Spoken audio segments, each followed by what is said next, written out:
Telugu Literature, MCJ, PhD, Problems of Senior Citizens, Diploma in Social Gerontology. She is experienced as a writer. Supreme Court has just arrived. Let us give him a big hand, please. May I have Shri Badane sir on the stage? The President, Badane. पधार चुके हैं।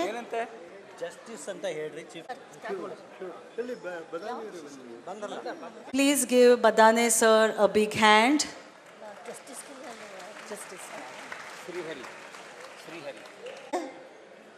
बदाने sir, आपका मंच पर हार्दिक स्वागत है।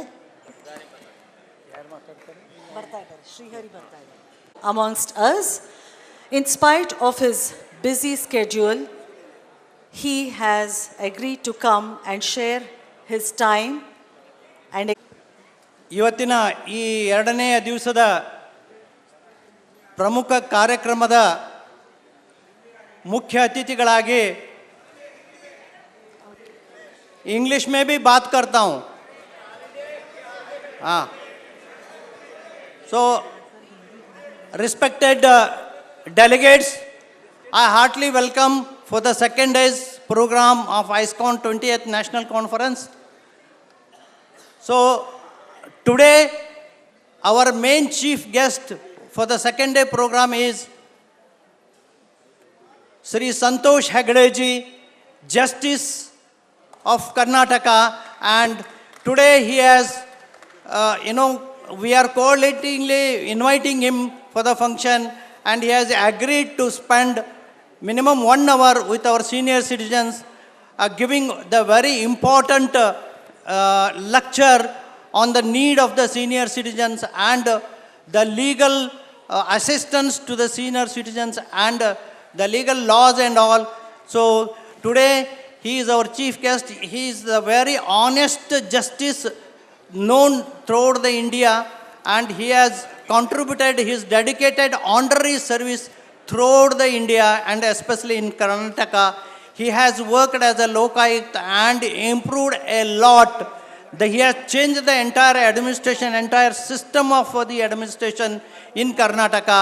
So today his name is in the history of Karnataka as well as in the India. So such a justice today, I really feel proud.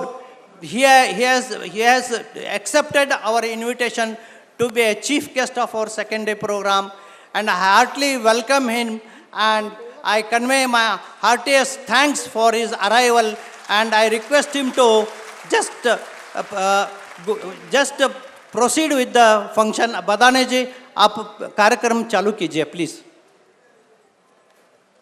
Sir speech ಆದಂತಹ ಸಂತೋಷ್ ಹೆಗ್ಡೆ ಅವರು ಈಗ ವೇದಿಕೆ ಮೇಲೆ ಮಾತನಾಡಲಿಕ್ಕೆ ಬರ್ತಾ ಇದ್ದಾರೆ। ಪ್ರಾಮಾಣಿಕತೆ ಇಸ್ ಈಕ್ವಲ್ ಟು ಸಂತೋಷ ಹೆಗ್ಡೆ ಅವರು।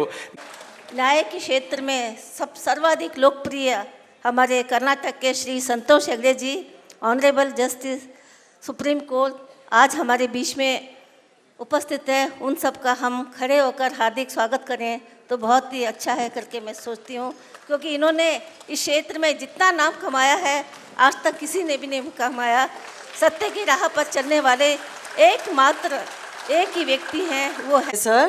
So we are indeed very, very privileged to have him share his valuable time with all of us.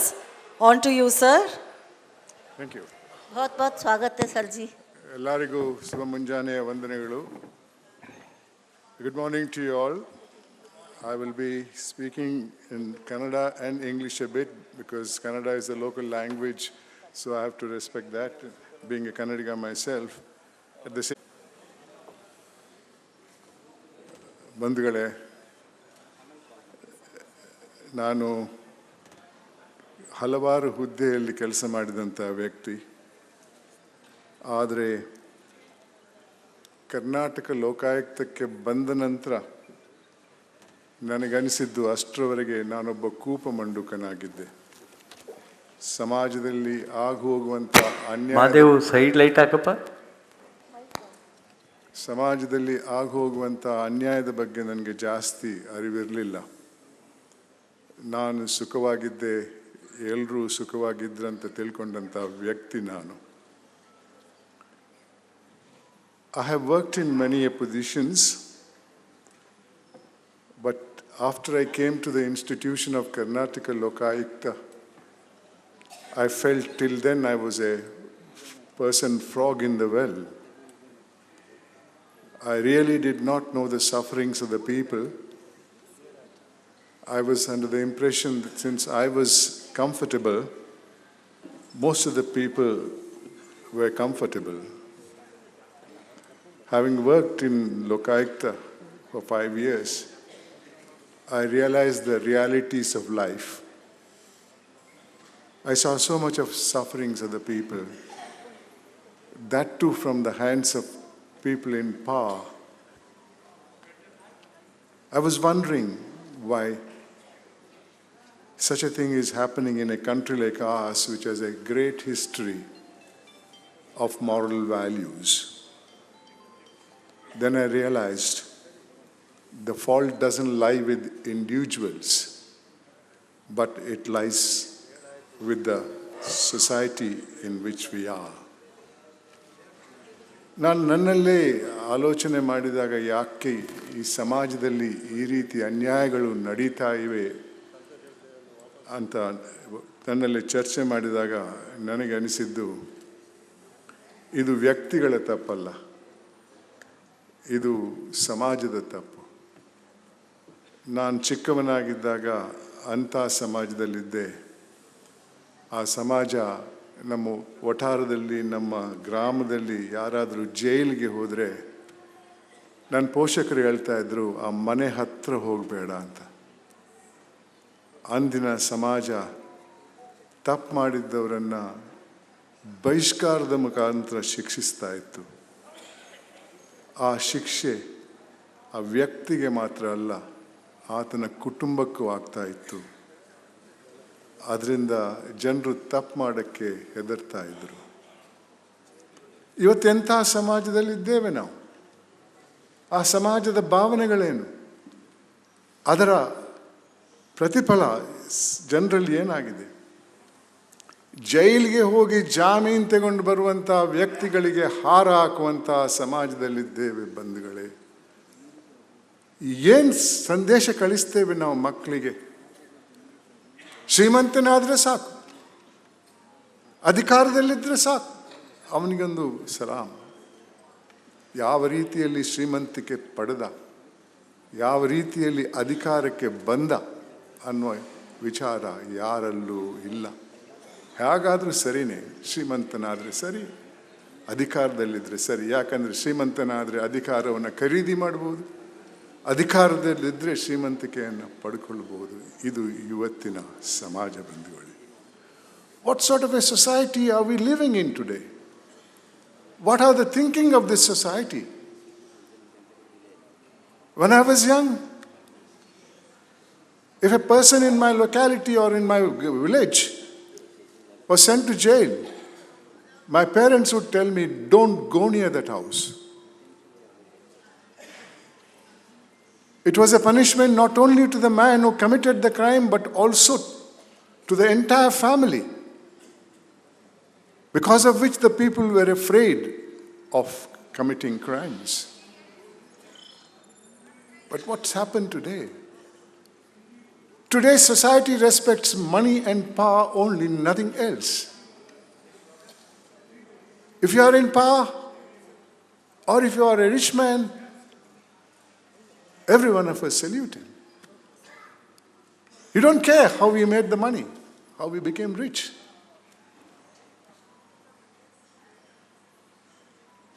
Ladies and gentlemen, you can't live in this society for long.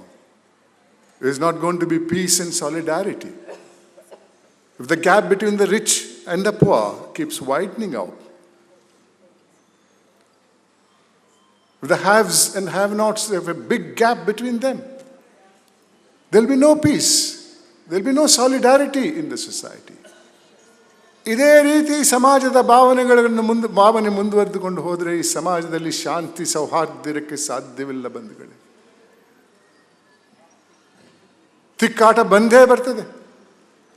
ಪೈಪೋಟಿ ಬಂದೇ ಬರ್ತದೆ. ನಾನು ಶ್ರೀಮಂತನಾಗಬೇಕು, ನಾನು ದೊಡ್ಡ ಹುದ್ದೆಗೆ ಹೋಗಬೇಕು. ಯಾವ ರೀತಿಯಾದರೂ ಪರವಾಗಿಲ್ಲ, ಯಾರ ಜೇಬಿಗೆ ಕೈ ಹಾಕಿದ್ರೂ ಪರವಾಗಿಲ್ಲ, ಯಾರ ಹೊಟ್ಟೆಗೆ ಕಲ್ಲು ಹಾಕಿದ್ರೂ ಪರವಾಗಿಲ್ಲ, ಶ್ರೀಮಂತನಾಗಬೇಕು.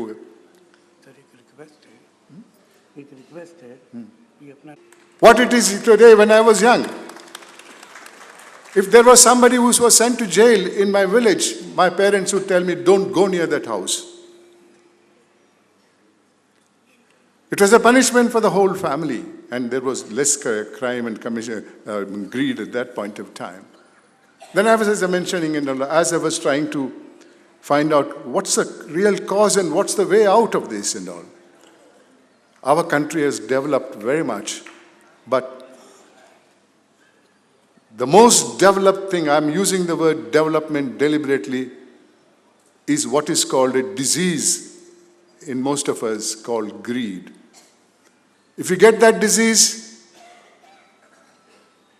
you'll never be happy whatsoever you make and all. The development, the growth of disease, let me give you an example. In the decade of 50s, there was a scam called Jeep scam. Country lost 52 lakhs of rupees in importing Jeep vehicles from Great Britain to our soldiers. 52 lakhs was a big amount at that point of time, but then see how the growth has taken place. I can't explain all the scams that have taken place in this country over the years and decades. Let me mention one in a decade of 10 years. In the decade of 60s, there was a scam called Bofors. In buying weapons for our soldiers, country lost 64 crores of rupees. From 52 lakhs, it came to 64 crores of rupees, siphoned off by few people in power. Come to the decade of 70s, there was a scam called Commonwealth Games. Country lost 70,000 crores of rupees. One scam. Every year, dozens and dozens of scams take place. All of them don't come to public domain. Many of them do come, but I am referring to one scam of the 70s, which siphoned off 70,000 crores of rupees in Commonwealth Games. In the decade of 2000, let me come because the time is short, there were two scams which I must mention. One is 2G scam. Country lost 1,76,000 crores of rupees. Same year, Colgate, coal scam.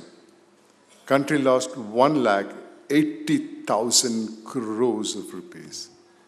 2000 later, much later, Rafael, over 2 lakh crores was siphoned off. If so much money is siphoned off from the treasury of the state, what development can really take place? Try and understand that. In 1985, then the Prime Minister of India, late Rajiv Gandhi, made a public statement that at that time, in 1985, out of 1 rupee government gave for development, only 15 paise reached the target. Ladies and gentlemen, we are in 2023. The greed has not stopped. Today, in my assessment, which I'm not trying to exaggerate, out of 100 rupees will 15 paise go to the project. I'm not a politician, never been one. I've given a mining report in the state of Karnataka. I've named 3 chief ministers and been involved in the scam. One of them from Congress, one of them from JDS, one of them from BJP. I'm not a politician. When I speak, I'm not motivated by any political consideration. Today, ladies and gentlemen, in Karnataka, opposition party calls the ruling party, yours is a 40% government, meaning thereby you take 40% from every contract. Then the ruling party member asked the man who mentioned that amongst the opposition, how much was it during your time? He said, only 10%.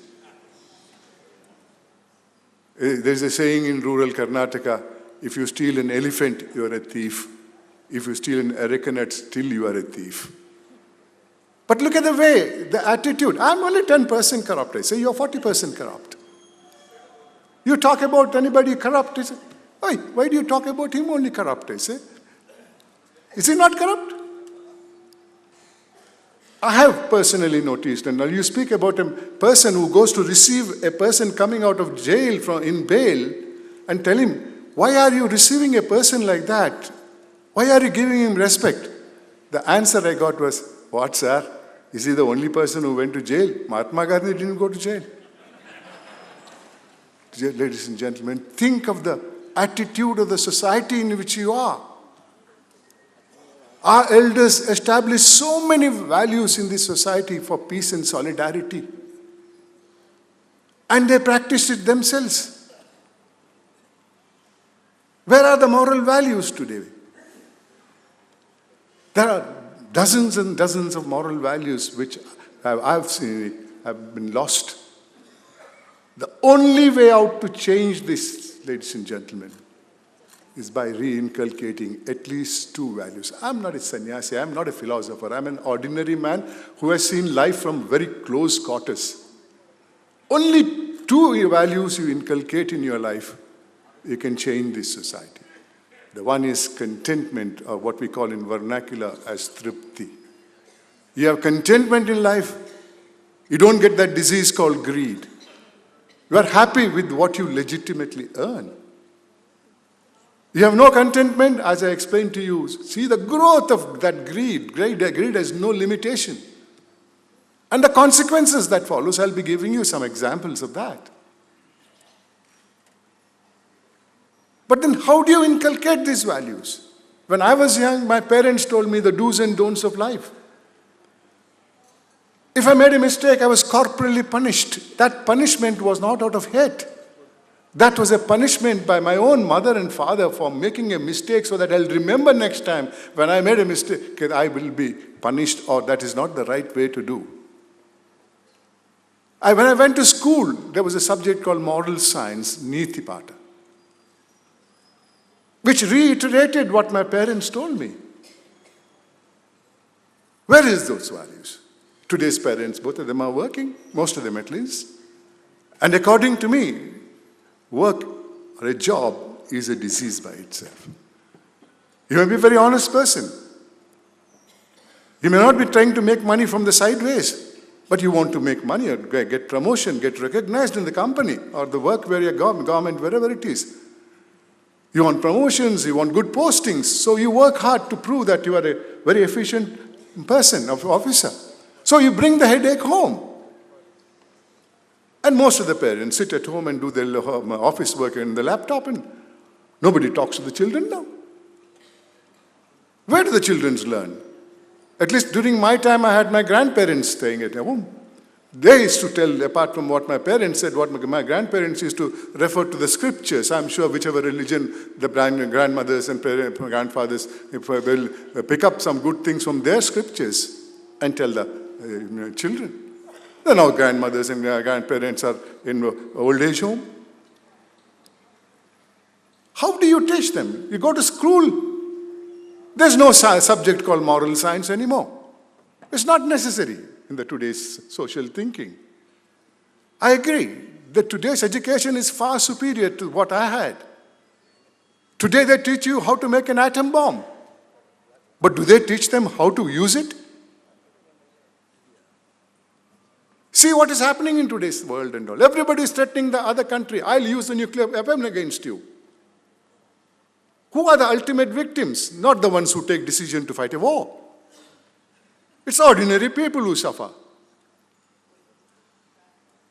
Ladies and gentlemen, just don't think these things happen in Ukraine, in Moscow, or down somewhere else. And no. Similar things will happen here also. Don't ever pass on this responsibility. Oh, you change first. Let you change the world. I've got nothing to do with it. No. If you want peace, of course, we are all counting our last days. But our children, I'm sure all of us want our children to live in peace. Maybe their children too. Ladies and gentlemen, change will come if you read history. Everywhere this situation, whatever I'm telling you today is confined only to India. Read history and see how over the decades the whole system has changed. In India, a good system made way for a bad system peacefully. There was no friction. Nobody fought against that. I want to change similarly from bad to good. That can happen only through us. Society is an inanimate body which has got no life, but it controls the mind of the people. So we have to react to that. So we, if according to me, have contentment in life, I'm sure you can change this society. When I say contentment, it doesn't mean at one stage you get a job, you get education and the degrees and masters and everything. So then you don't decide, oh, I got everything, I'm happy, I don't want anything, I want to be a sannyasi. No, that is not the definition of contentment in what I say today. Contentment also includes ambition. You all must have an ambition to grow, ambition to become somebody big, ambition even to become a millionaire, or even more than that if there is possibility, but not by stealing from somebody's pocket, not by stealing from somebody's plate. That money or wealth does not give you any happiness. Ladies and gentlemen, I recently saw a TV news where I saw a house ostensibly belonging to a lady, but actually belonging to a cabinet minister in West Bengal. And the news item said that minister had a girlfriend and she had 2 apartments gifted by him. And in one room, when the ED went in, they found 21 crores of rupees in cash thrown in the room. In the other flat, they found 29 crores of rupees. The picture was shown to us. What's the use of that money? See the consequences when the black money is stored somewhere, when it doesn't come to circulation. What happens? It's one of the main causes, according to me, for inflation also, the accumulation of black money which cannot come to circulation. Just to give an example, if there is a property next door, the worth of the property is 1 crore in white money. The man who has such black money goes and offers and says, look, I'll give most of it in black, you will receive it, and I'll give you some in white, but I'll give you 2 crores. So anybody will fall for that and buy it. Now what happens?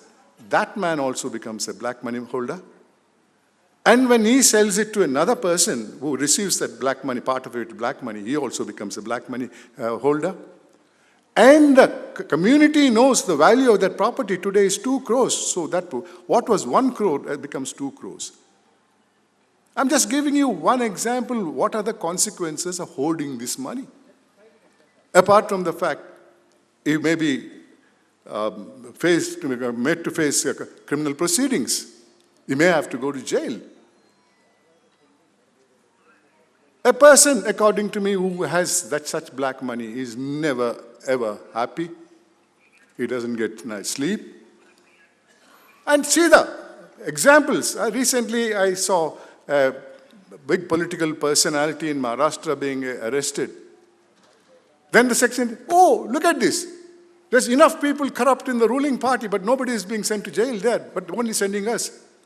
Well, I'm 100% agree with what the ruling party doing is wrong by not sending their own corrupt people to jail.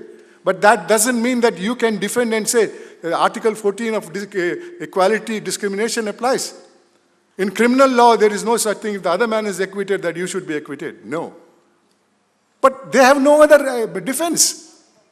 That's why you show your finger at somebody else. Oh, he is also corrupt. And we people also, when you talk, yeah, I say, oh, he's the only corrupt man, is it? There's so many of them there. Forget those things. You know. Let's all see that most of them, if not all of them, are punished. One day something will come and punish. And that day, I want you all to realize, if it comes in the same manner, a peaceful manner of changing good to bad, it happened in India, and bad to good, it will change. But if it is through a revolution, ladies and gentlemen, the consequences are entirely different. As I mentioned, in India, a revolution will also be based on language and religion. And this country will definitely become 25 different countries where you may be prosperous, any one of the part of the India, but there will be no peace. Today, we are fighting our disputes in a court of law. Like you want a water dispute is pending in the Supreme Court between Tamil Nadu and Karnataka. When that consequences takes place and Tamil Nadu becomes separate, it will be a war, not a court case. Let us think of our future, of children, grandchildren, what their life will be. Let us do something to change this society, ladies and gentlemen, and get this value of contentment inculcated. Ladies and gentlemen, I speak of it. I've been to more than 1,600 educational institutions speaking, apart from functions like this. And very often children do ask me, sir, you have been holding big posts, sir. How content are you in life? I tell them, I have one apartment in the whole world. I have no other property anywhere else. I'm the only व-एकत in Karnataka who has put his assets and liabilities the day I entered the व-एकत. Every year I was reprofiling it depending upon the facts of my financial conditions. Nobody before that, nobody till today has put it. Only I put it because I had the right under the व-एकत Act to question or ask the MLAs of Karnataka state and MLCs of Karnataka state to file all their assets and liabilities every year before the व-एकत. And they were not filing it. Most of them were not filing it. Because व-एकत Act did not provide for a punishment for a person who does not file it, except giving a report to the governor and publishing the name of the MLA or MLC who has not put his assets and liabilities. And elected people love their paper and their name coming in the paper, whatever it may be and all. Even when they slap somebody, it comes, but they love it and all. Okay? But I showed them a section in the Indian Penal Code, section 176 of the Indian Penal Code, which says, any person required under law to give any information to a government servant, public servant, fails to do so in the manner mentioned therein, is liable for 2 months imprisonment. And the information so given, if it is wrong, under 177, he is liable for 6 months imprisonment. So I pointed out to you, started filing it with the thing. But of course, if they go to jail, they think I'm only another person like Mahatma Gandhi who went to jail and all. Okay? Ladies and gentlemen, coming back to the same thing which I mentioned, we have to change the society. For that, one value is contentment, the other is humanism. We all think we are born human beings. There's no species called human beings. Humanism is a value which our elders created in the society for peace and solidarity. If there is no peace in the neighborhood because of your inhuman activities, the friction will spread all over. Well, let's have humanism, which requires a lot of perseverance in ourselves. And make us think, what is my duty to the society, not only what is my right and all, no. If I may refer to a Kannada poet, which I'm in support of this and all, I won't say it in Kannada, I'll say it in English, translate it in English. The poets, many poets have written here, become what you want to become, but become a human being first. It's an old thing. ಏನೇ ಆಗು ನಿನಗೆ ಬೇಕಾದವನಾಗು ಆದರೆ ಮೊದಲು ಮಾನವನಾಗು ಅಂತಾರೆ. Have these two values. You get peace and power. I have retired 11 years back from व-एकत. I have not only named 3 people, chief ministers, 8 ministers, 150 officers of different crimes. Whether they're convicted or not is a different matter altogether. Because in India, ultimate punishment it takes 50 years.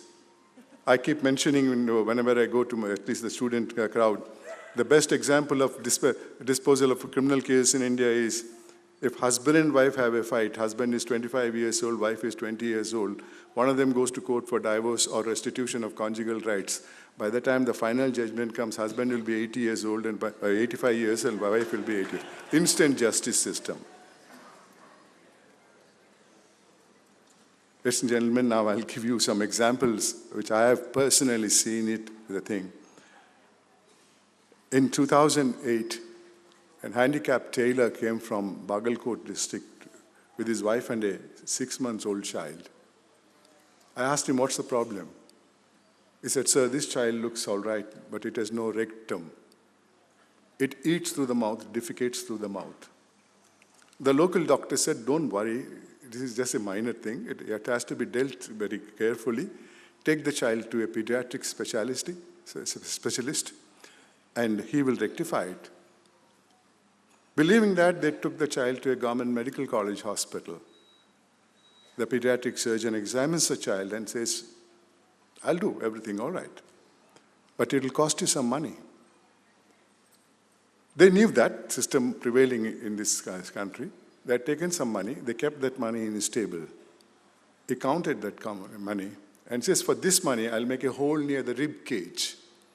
The fecal matters will go out of that. The child has to wear a bag throughout the life. Look at this. He must have prayed to God, give me education, make me a doctor, make me a pediatric surgeon, and comes and joins a government hospital where the duty is to serve the poor. Because today, in my opinion, that government institutions are meant for the poor or the poorest of the poor. There he had a chance to give a future to that child. But his greed didn't allow him. Fortunately, the parents didn't take that part from him. They brought the child to Karnataka व-एकत, and our officers took the child to Manipal Hospital in the old airport road.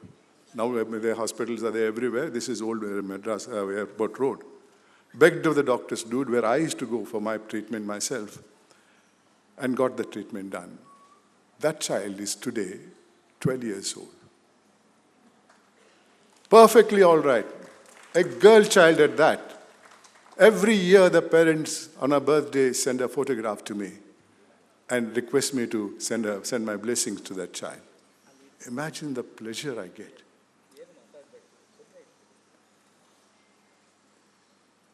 Money wouldn't have made me that happy. I'll give you another one. I got hundreds and hundreds, but I don't want to delay the proceedings here. Again, 2010, around that time, and one man came from, again, North Karnataka, from Koppal district. Asked him, what's your problem? He said, sir, my wife has delivered a girl child. I said, what's wrong with that? No, sir. In Karnataka, there's a scheme called Bhagya Lakshmi. Under that scheme, a girl child born to a poor family is entitled for certain monetary benefits every month or year or whatever it is. When I went to the social welfare department and begged of them to give this benefit, she said, no, there's no proof that you are from the poor family. I believed him because he cried and expressed his sorrows. So I sent an officer to Koppal to give me a report on the incident.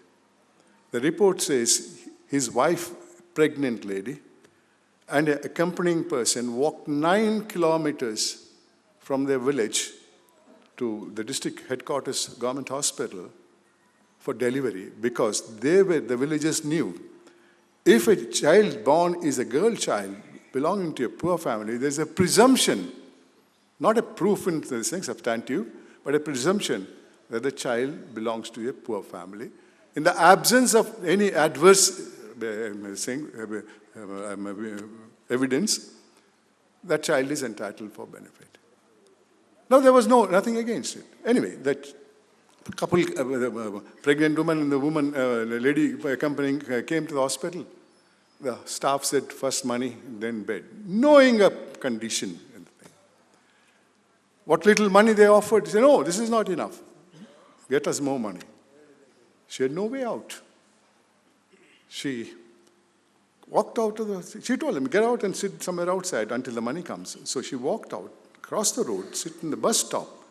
Before the money could come, she delivered a child in the bus stop. It's not a made-up story, ladies and gentlemen. It has come in all newspapers. The proof is there in the व-एकत office. I used a legal power called vicarious liability, where a master is responsible for the mistakes of the servant. And I said, because of your servants, she had to go out of the hospital. She had come to the hospital and deliver a child in the bus stop. For your mistake of your servants, you have to pay the money to the child. They gave it. But look at it. How many people can come to व-एकत? Look at the sufferings of the people. I don't know how many of you really had the experience of going to a government office and getting work done. Another example, I'm talking now, this is about the lack of, contentment in life. In 2011, again, I got a telephone call from Hyderabad, from a senior Air Force officer. I didn't know him, but by the time I had become notorious, so he might have known about me and all. So he says, Mr. Hegde, 3 days back, my older brother's 18-year-old daughter is killed in a road accident. Her body is in a government hospital. We have kept an ambulance to bring that body to Hyderabad because all of us can't come to Bangalore. We have not seen her face. We have not finished the last rites. Please understand, how long can we wait? I said, give me a couple of hours, I'll get back to you. And I went to the hospital, asked the superintendent, what's happening? He said, no, it's not possible. I've sent 2 trained doctors to the postmortem ward. Let's call them and find out. So one of them, we sent a peon to call them, one of them came. And as he walked in, he addresses the superintendent. What's the hurry, sir?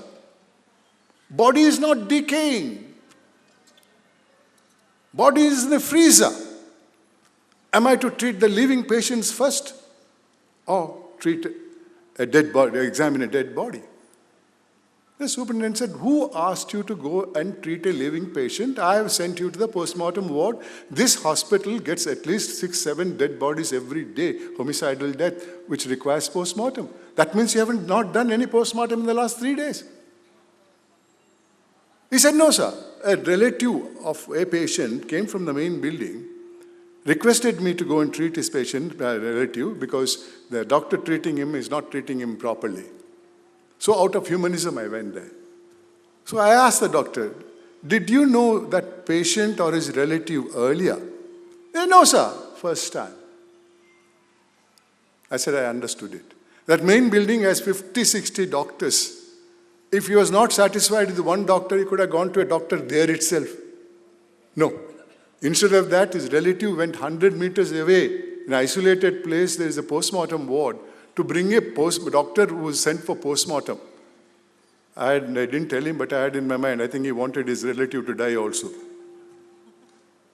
I understood now. I'll sit here till the postmortem is done. And the body is put in the ambulance. Then we'll see what should be done. He did it. I sent the body. Now he said, he went there out of humanism. Is humanism confined only to family? What would he have done if it was his own daughter or his brother's daughter? Ladies and gentlemen, you may think these are all 1 and 2 cases you're talking about. We are comfortable. Why should we agree with you? No. That greed one day will come to your doors also. That lack of humanism one day will come to your door also. When it attacks you, you will find the difference, ladies and gentlemen. Do not put the finger on somebody else. Oh, you change, you do it. No, you have to. Before you tell your children, you have to inculcate these 2 values. Otherwise, your children won't believe you. One last example, then I'll close my address. In 2011 itself, a lady over 80, 85 years came to my office. I asked her, what's your problem, ma'am? She said, sir, I have no income. I have one son working in Mumbai. He sends me 250 rupees by money order. Postman wants 10%. If you don't give 10% under the P&T rules, Post and Telegraph rules, he puts an endorsement, visited the house 3 times, addressee not found. returned to the sender. Money never, ever goes to that sender. It gets siphoned off. Now, who will adjudicate this matter? Who will complain? That man from Mumbai can't come to fight for this 25 rupees. Understand the sorrow of this woman. Now, I had a problem. The postman didn't come within my jurisdiction because he was a central government employee. I called a senior officer who was connected with that, who had the power to investigate. He must have calculated 250 rupees, 10%, 25 rupees. He tells me, sir, my officers are busy investigating huge scams, lakhs worth, crores worth of scams. I have shortage of officers. You have a police force yourself. Why don't you do it yourself? Look here. Here is a postman who doesn't get transferred every year. He knows everything about the locality where he is serving. He is known to be gossiping about what happens in this house to another house, from another house to another house. He knew this lady's position, but the greed in him didn't allow him. Here is an All India service officer, Ashoka Pillar, stars and whatnot. For him, arrogance of power. 25 rupees case, I'm an All India service officer. I will have to say no to this without thinking what's the suffering of the lady is. Who cares?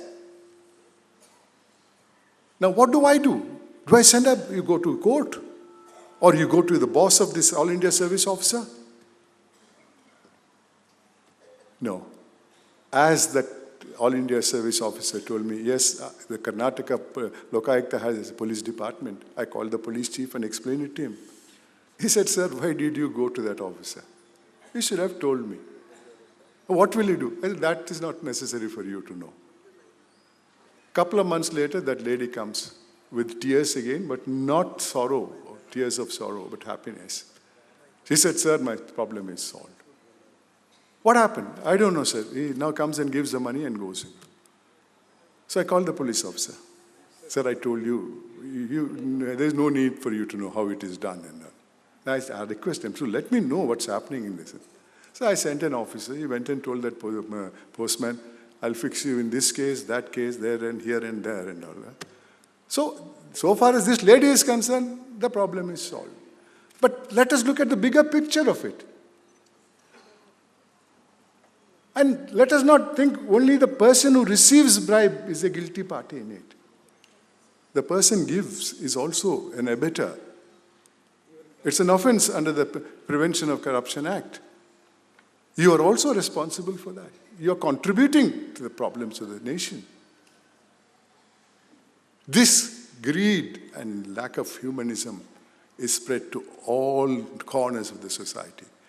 It's not only in the legislature or executive or judiciary or media. It's all pervading. I'm just digressing a bit from this, and I said I'll close it now. I'll take another 5 minutes and I'll stop. In 1946, in anticipation of independence to this country, our elders created a body called Constituent Assembly. The object of that assembly was to draft a constitution for the administration in this country. It functioned from 1946 to November 25th, 1949. It drafted a wonderful document which we, the people of India, accepted as the Constitution of India on 26th of January 1950. There, I'm drawing your attention to one time, when they were discussing what type of a political system that this country should adopt when it became independent. There were many political systems internationally, and when the discussion came, our elders said, we Indians were never ever independent. We were under the rules of Rajas, Maharajas, Zamindars, foreigners. They made the rules they liked per se. We had no voice in it. We had to follow it, otherwise we were punished. They pleaded that now that we're going to become independent, choose a system by which every Indian feels this governance is mine. It's by me, it's for me. And internationally, democracy was one of the systems which was there. And our elders invited that system as the political system of this country. The definition of democracy then was government of the people, by the people, for the people. Today, I'm sorry to say, I've become a negative person. The definition today, according to me, is it's government of some, by some, for some, whichever party it is. They all come from the same school. They're all trained in the same school. So there is no change from this party when it comes to the other party. It's a continuous what? Only thing is that 10% becomes 40%. The next party, I may not want to change it because next party may go to 60%. But anyway, that is the thing that has happened in the legislature today. Proceedings, they work for maximum 100 days, but actual attendance will be less than 50 days. They come in, there is a protest, walk out. The ruling party brings all the bills, and when there are nobody opposition, they passes it and all. The very concept of democracy is lost. Come to the second pillar of the Constitution. Oh, one more I must say about the legislature. Another matter was discussed there. A person who in future wants to become a member of the legislature, should you have an educational qualification? Many elders, including Baba Sahib Ambedkar and such like educated people said, you are the lawmakers. You must know what that law is. You must know the consequences of that law. Therefore, there is some need for some education. You know. And the editor of the Constituent Assembly debate writes, almost everybody was agreeing that there should be some educational qualification. Then one man stood up and addressed, sir, recently we adopted democracy as the political system of this country, and you said democracy means government of the people, by the people, for the people. Today, sir, the population of this country in 1946, 40 crores, and 80% of the 40 crores are total illiterates. Sir, are you reserving this democracy for 20% of the literates? He asked a question. Nobody, including Baba Sahib Ambedkar, could oppose him. Because the reason given by him was not a constitutional or legal reason. It was in the ground reason. You have a political system with the government of the people. That means only educated people are the people of this country. Others are not.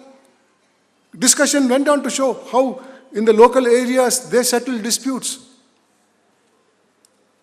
They decided on what should be done in the local area without any education. So that was dropped. Even today, there is no educational qualification for a man to contest an election to any houses and all. But what has happened? Today, 90% of them are educated. Recently, we saw in Karnataka a minister slapping a woman who went and asked for a house. And they are the people, government's people. Come to the second pillar of the Constitution, the executive, where IAS, IPS, IRS people are selected. Then everybody unanimously said they should have high educational qualification because they are the administrators. Let there be no intervention from us in the selection. Let's have an independent body. So they selected the Public Service Commissions, Central Union Public Service Commission and the States Public Service. 3 years back, the chairman of the Karnataka Public Service Commission has been arrested for corruption. How much money you pay to get a job. Now you pay money and come to a government job, are you going to be honest? Recently we read in appointment of assistant sub-inspectors, 40 lakhs, 50 lakhs. Salary is about 25,000 a month. You'd keep that 50 lakhs in fixed deposit and you'll get more interest in that. But they're not there for the salary. Now come to judiciary. There is corruption in judiciary. I now named a minister of this, then the government here, who was arrested by the CBI in Hyderabad. And in his house they found crores of rupees received from the minister from Karnataka. They arrested that judge, and in the course of prosecution, he committed suicide. Now don't think media. Media is not a creation of the Constitution. But people's love for media was such that they brought that institution to the level of 3 pillars of the Constitution. They call it today the fourth estate. What's happening in the media? You must have heard of a name called Neera Radia. Collect money and publish some false news. No, that doesn't stop there. Corruption is there in private medical practice, legal practice, any other work. It's all pervading in the society. Along with that comes lack of humanism. Ladies and gentlemen, there's no way out. I'll be extremely happy if somebody could suggest me what is the alternate, because this is a long drawn process to change. I've spent a lot of time in thinking what should be done. Anyway, coming to the end of it, I thank the organizers for giving me this opportunity and wish you all the very best in life. Thank you very much. के बारे में बहुत ही विस्तार से उन्होंने अपने विचार प्रकट किए। एक बच्चे को अच्छे व्यक्तित्व के लिए उसका परिवार दंडित करता है या समाज करता है। समाज पर बहुत नियंत्रण होना चाहिए।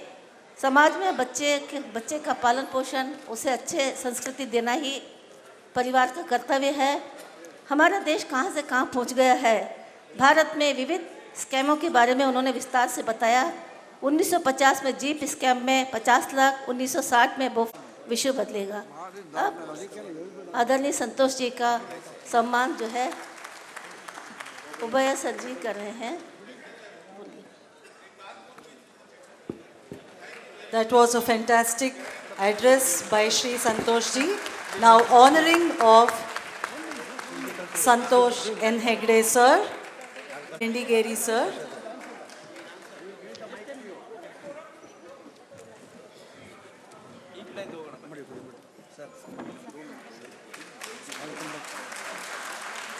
Please.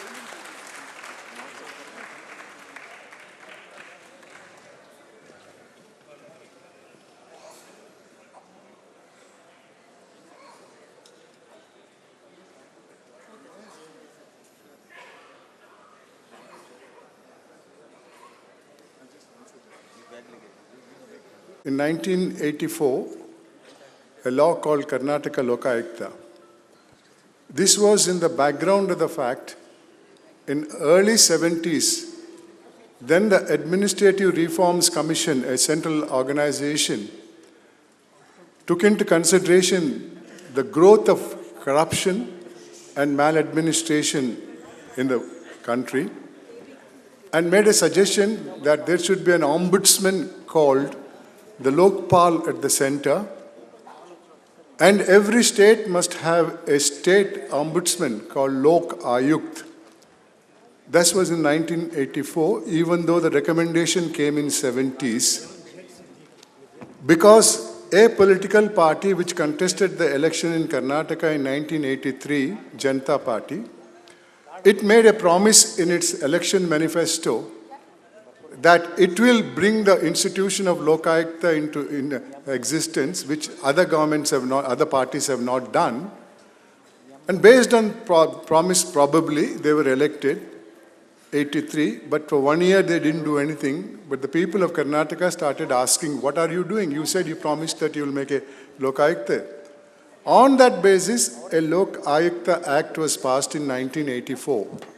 It's an ombudsman's post. It was the first in the entire country, that law. According to that, व-ekat has the power to investigate corruption and also investigate complaints against maladministration, duradalite.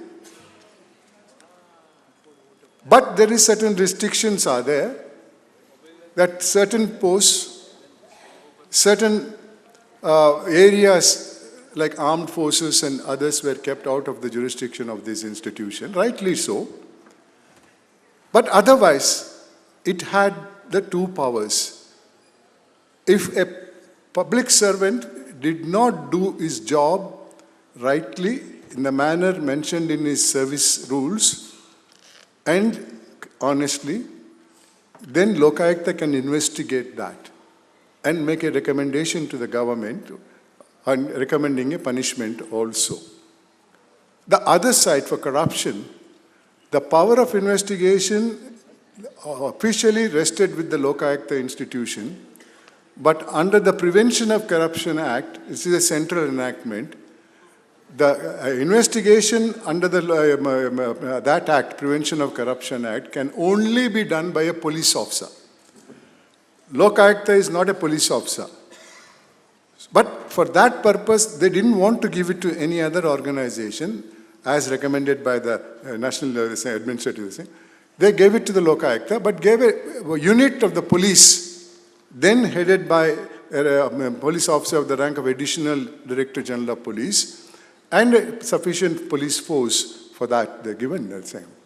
So that went on investigating. At least my predecessor and myself, we came into the picture of the public for having done the job for hundreds and hundreds of people, including top-level people, were investigated. Some of them were arrested and sent to jail. But then I don't want to say what's happening now with the thing, But that is the power the Lok-Ayukta had. Lok-Ayukta also had the power of being the administrative head of the police force when they are serving in the Lok-Ayukta institution. So he would write their annual confidential records. Therefore, the officers there would normally obey what the Lok-Ayukta said. If he was honest, then he could get his work done.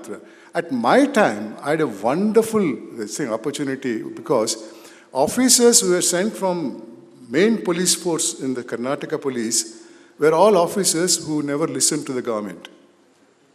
So they were not wanted there. So they were sent here. And I promised them I will not interfere in your work unless I find there is some deficiency or some malpractice.